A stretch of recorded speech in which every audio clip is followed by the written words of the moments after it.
Hey, book besties, Brianna Sanchez here, your next favorite romance author. So, today I'm going to be telling you my January reading wrapped.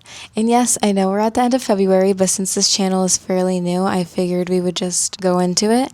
We would talk about last month, so then we can do a complete year of my 2026 reads. So I have a list on my phone of everything I've read last month. This is like the most I think I've ever read in one month. I read 17 books, but that is including audiobooks. So let's see how many of each I read. So I read 7 audiobooks.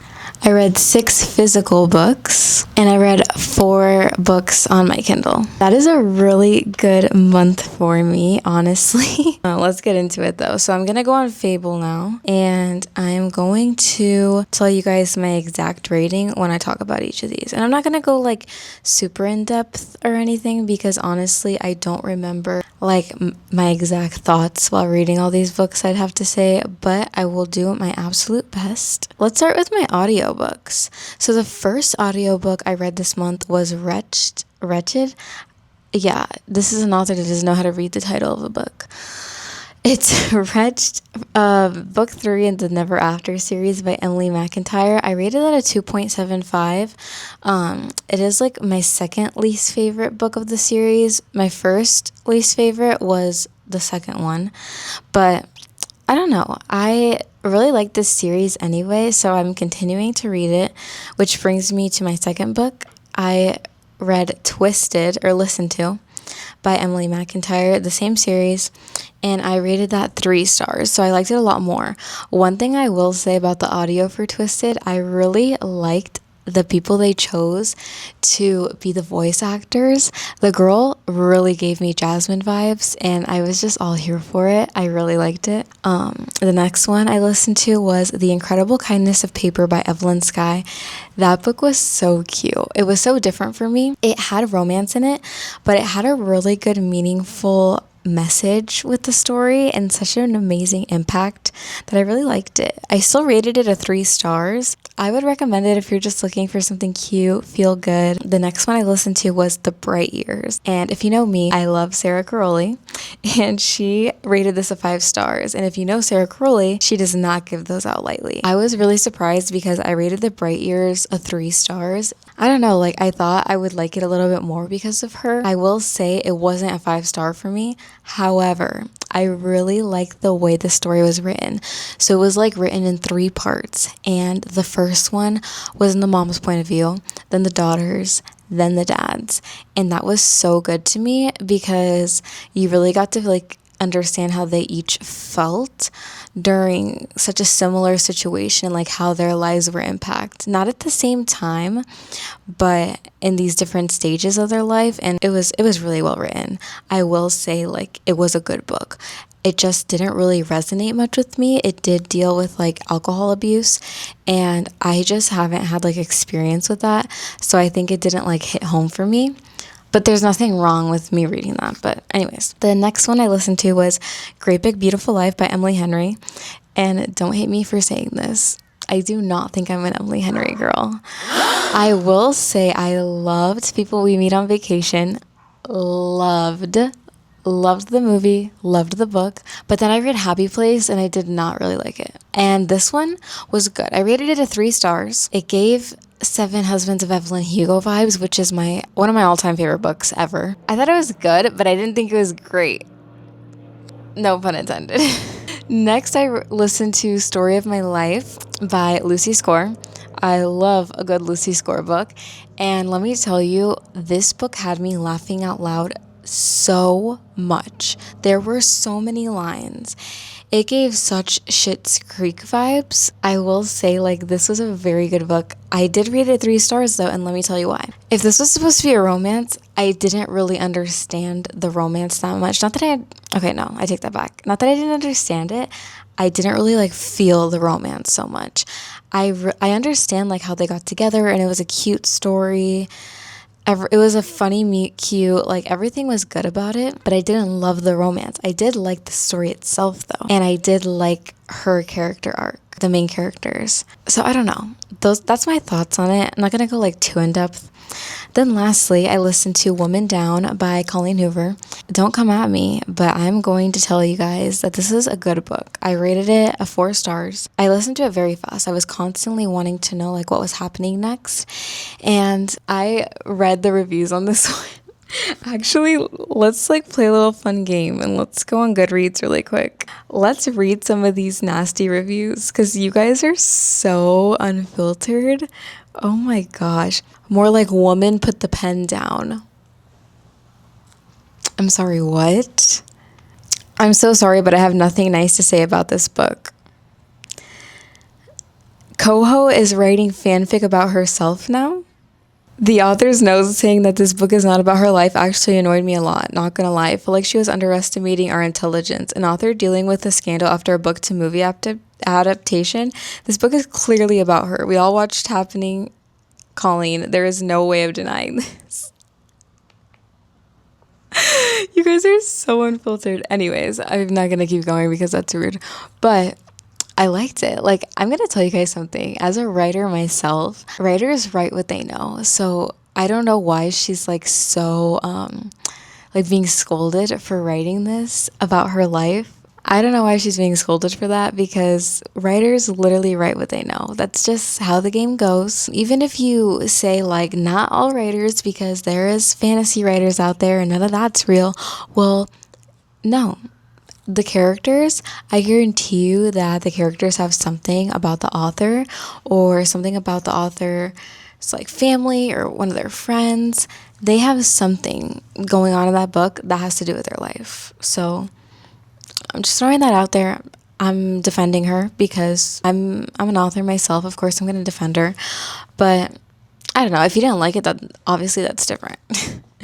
But I won't go like into much detail about the story because I already said a lot about other stuff. But let's get into my physical books. Here are the physical books I read in the month of January. Collide. This book is by Bal Cabra. I think that's how you say her name.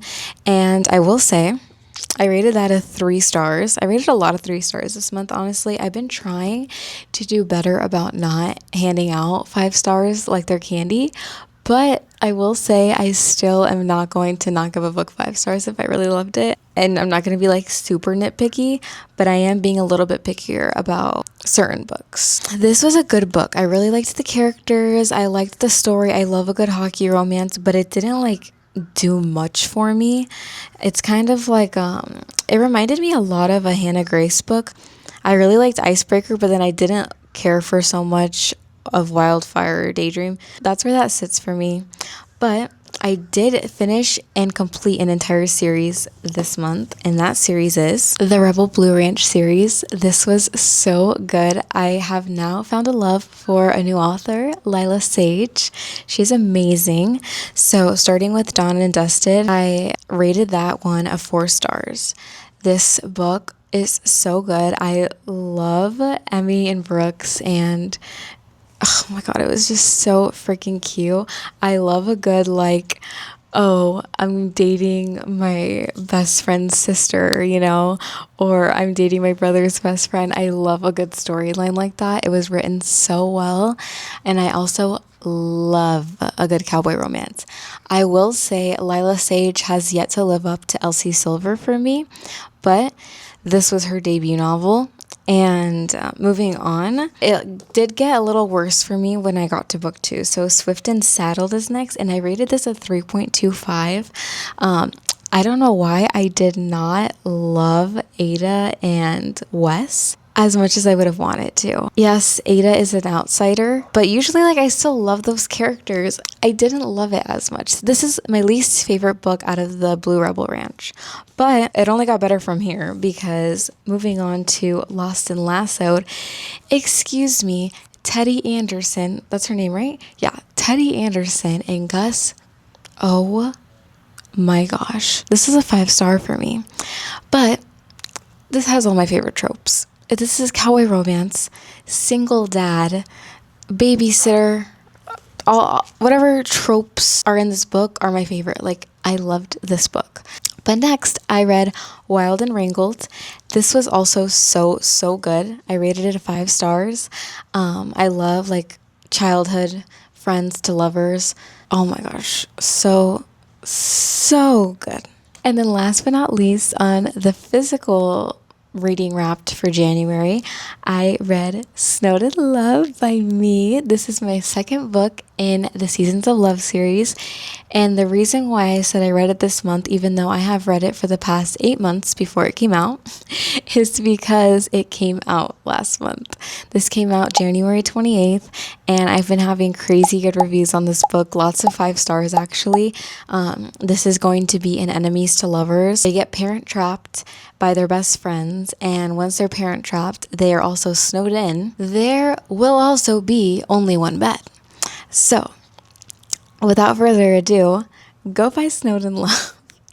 This is such a good romance book. I'm very proud of it. I actually love these characters so much. Anyways, also, oh, by the way, I rated that a 5 stars, in case you're wondering, because you are allowed to rate your own book 5 stars. So moving on to my Kindle reads. So I first read The Hating Game by Sally Thorne. Such a good book. I actually, thinking back to it, I wish I would have rated it a 5 star, but I think I was trying to be nitpicky, so I rated it a 4.75. This is one of the first books I read where I watched the movie first. I've actually seen this movie like 6 times. I really love it. And after reading the book, I can say that they casted it perfectly. Perfectly, let me emphasize that. This movie was casted amazingly. Lucy Hale plays actually Lucy. She literally did an amazing job, and the guy that plays Joshua, like I literally can't emphasize that enough. It was so good. You follow these 2 co-workers who basically hate each other, and it becomes enemies to lovers. I don't need to explain anymore. I didn't actually know that there was a book until I was at Barnes & Noble one day and I saw it and I saw the title and I was like, oh, I wonder if this is the movie. And then I looked it up and it was. And I was like, shut up. Now, since I am a new indie author, I have been trying to support indie authors this year. That's my goal. Even though I told you so many famous books, I know. But I am trying to throw a little bit in there. I can't get to everyone all at once. So this month, I gave Ella McGivern a shot. I actually gave her a shot because her books are ski romance and my books are like a snowboarder romance. I really wanted to see like kind of what she did, and let me tell you, she did not disappoint. So the first book is called Ski You Later, and I rated that a 4.25. I actually really liked it. I will say I liked the male main character more than the female main character, and that like rarely happens, but it is fake dating. It's like the team captain dating one of the ski players or whatever you call them. It's such a good book. And moving on to book 2, Ski You Tomorrow, which I think came out in January or December, one of the two. I really liked it as well. I rated it a 4 star, but I didn't like it as much as the first one. And like the first one, I liked the male main character more in that one too. So I think she has a really strong male main characters, and she has great female main characters, but I definitely like the male main characters more. There was one thing that bothered me with these books, and this is not me hating because she is doing amazing, like she's a new author. But the first one was written in all the females' perspective, and then the second one was written in dual point of view, and that really bothered me because it was in the same series. So you did get the point of view of the male in the second book. It made me like him more, I think. And then the first one, I was like, damn, I really wish we would have gotten to hear from his, I don't remember his name. Roman. Okay, Roman. Sorry, I had to think about that for a moment. So in book 1, I really wish we would have gotten to hear Roman's voice because he was just like such a good boyfriend, a book boyfriend. Last but not least, I started a new series, and I am so happy I finally started this, but it's very intimidating to continue because each book is like 500 to 600 pages, and that is the Playing for Keeps series by Becca Mack. So I started the book Considered Me, and I rated that a 5 stars. Okay guys, I have to finish this video really fast because the temperature of the camera is getting too hot. It's too hot here in Florida. Anyways, so Considered Me was amazing, 5 stars. I loved the relationship. I loved everything about it, like what they said to each other, was so freaking romantic. Everything was so beautifully written. There wasn't like a crazy plot or a crazy plot twist. I will say the characters were just so strong that it made the story so good, and their love for each other was so romantic, so adorable, and yeah. So that's everything I read this month, guys. I can't guarantee that I'm gonna have that good of a month every month. I wish I did, but thanks for watching this video. I hope you'll come back. I'm gonna do more like reading vlogs on this channel, reading wrapped, TBR. I'm gonna try and bring you along to some book signings, maybe like a day in my life as a writer. So yeah, this is gonna be a really fun channel for me, and we can thank my amazing boyfriend for editing these videos so that I can do this. So anyways, see you guys in the next video. Love you, book besties.